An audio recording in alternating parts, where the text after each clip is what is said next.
Karen versus the ocean. I didn't go to the beach for drama. I went for peace. A paperback novel, cheap sunglasses, a cooler with 3 beers, and a sandwich that would definitely have sand in it within the first 10 minutes. That was the plan. What I did not plan for was watching a woman attempt to bend the very laws of nature and basic human decency to her will. Her name? I never caught it. But trust me, she was a Karen through and through, and the beach was about to become her personal courtroom. You could feel her before you saw her. The air shifted, seagulls scattered, somewhere sunscreen bottles shuddered. Then, bam, she arrived like a badly scripted villain. Big floppy hat, oversized designer sunglasses, a cover-up that screamed TJ Maxx clearance rack, but she'll tell you it's Gucci. And trailing behind her was a husband-shaped man, already carrying 6 bags, a foldable tent, 2 coolers, and an expression of please let me die quickly. Karen herself? Empty-handed, of course. One manicured finger pointed at the sand like she was surveying land for conquest. Here, she declared, voice loud enough to drown the waves. This is our spot. Problem, it wasn't. It was about 6 feet from a family with toddlers building sandcastles, about 3 feet from a couple clearly trying to nap, about -1 feet from my towel. But logic has never stopped a Karen. She dropped her hat dramatically onto the sand like planting a flag on the moon. Move those towels, she ordered her husband. I don't want to be crowded. Crowded? On a public beach in August? That's like complaining there are too many fish in the ocean. The dad from the Sandcastle family politely said, "Ma'am, we've been here since morning. Could you maybe set up a little farther down?" Karen adjusted her sunglasses and delivered a line for the ages. "I don't do farther down. We're staying right here." Her husband muttered something that sounded like kill me and started erecting their beach tent anyway.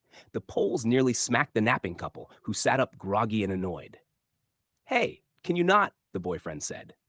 Karen waved a dismissive hand. "Relax. We're all here to share." Share.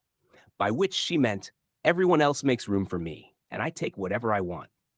At this point, I was already narrating the scene in my head like a nature documentary. Here we have the common Karen in her natural habitat, encroaching on the nesting grounds of unsuspecting families. Next came Act 2, sunscreen hysteria. Karen plopped into a beach chair and immediately shrieked, "Oh my God, Harold! Did you pack the SPF 100? You know I can't use anything below 50. Her husband, Harold, poor man, dug through bags. I packed the 30. Karen gasped as if he'd confessed to murder. "Do you want me to get melanoma?" She stood up, hands on hips, scanning the crowd. And then, oh yes, she pointed at the Sandcastle family's cooler. "Excuse me," she barked at them. "Do you have sunscreen? I need it." The mom, taken aback, said, "We have some," but Karen cut her off. "Perfect. Bring it here." Not can I borrow, not would you mind, but bring it here. Like they were her personal beach butlers. The mom hesitated. "It's for the kids." "Oh, they'll be fine," Karen snapped. "Just share. It's the beach. We're a community." The audacity was so bright I almost needed shades. Finally, the dad said firmly, "Sorry, ma'am, we only brought enough for our family." Karen recoiled like he'd slapped her with a jellyfish. Unbelievable. People used to have manners. I couldn't stop myself. "Yeah," I said loudly enough for her to hear. "They went extinct right around the time you showed up." Several people snickered. Karen's head whipped toward me. "Excuse me?" I just pointed at my cooler. "Sorry, no sunscreen here either. Just beer. And I don't share with tyrants." That got a bigger laugh. Karen huffed, whipped her cover up tighter, and muttered about rude strangers. Now, if you've ever been to a beach, you know seagulls are basically feathered gangsters, and they can smell Karen-level energy from a mile away. Sure enough, Harold opened a bag of chips. Within 30 seconds, a squadron of gulls dive-bombed. Chips everywhere, kids screaming, chaos. What did Karen do? She stood up and started yelling at the birds. "Shoo, shoo! I mean it! These are my snacks!" The gulls, naturally, didn't care. One landed right on their cooler and stole half a sandwich. Karen screamed bloody murder. "Harold, do something!" What exactly Harold was supposed to do, punch the seagulls? Negotiate with them? Was unclear. So Karen did what Karens do best. Turned on the nearest humans. "This is your fault," she yelled at the Sandcastle family. "You let them near us." The dad blinked. "What? They're wild birds. Nobody controls them." "Oh, sure," she sneered. "Convenient excuse." At this point, laughter was spreading up and down the beach. People were openly watching her meltdown like it was a matinee show. I half expected someone to start selling popcorn. But nothing beat what happened next. Karen decided to cool off. She strutted toward the waves, muttering about idiots everywhere. She waded in thigh deep, then screamed. Because, of course, a wave splashed her. She staggered back, flailing. Ugh, salty water? Are you kidding me? The entire beach froze. Did she just complain that the ocean was salty? Oh my God, she wailed. It ruined my cover up. Harold, fix this. Harold, who looked one heartbeat away from walking into the sea and never returning, mumbled, It's the ocean, dear. It's always salty. Karen threw her arms up. Well, it shouldn't be. That broke the dam. People burst out laughing, actual clapping.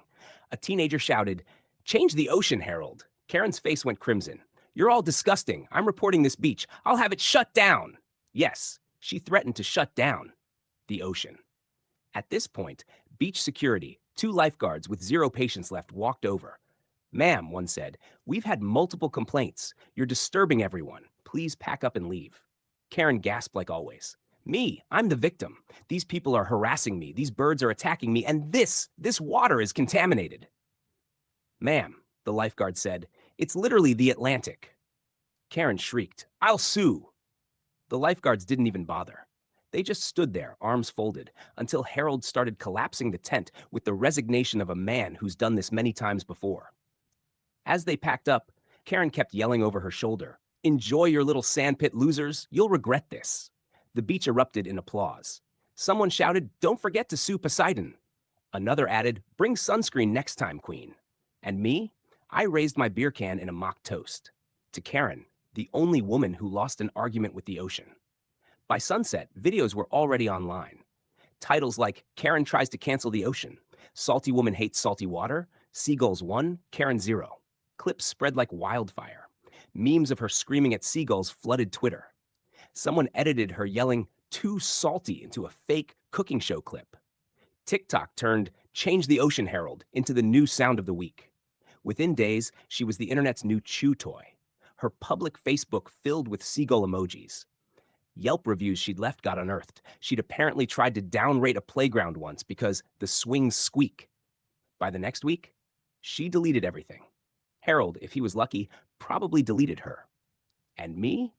I got a front row seat to the greatest free entertainment of the summer. The beach gave me sunburn, sand in my sandwich, and 1 less beer than I wanted.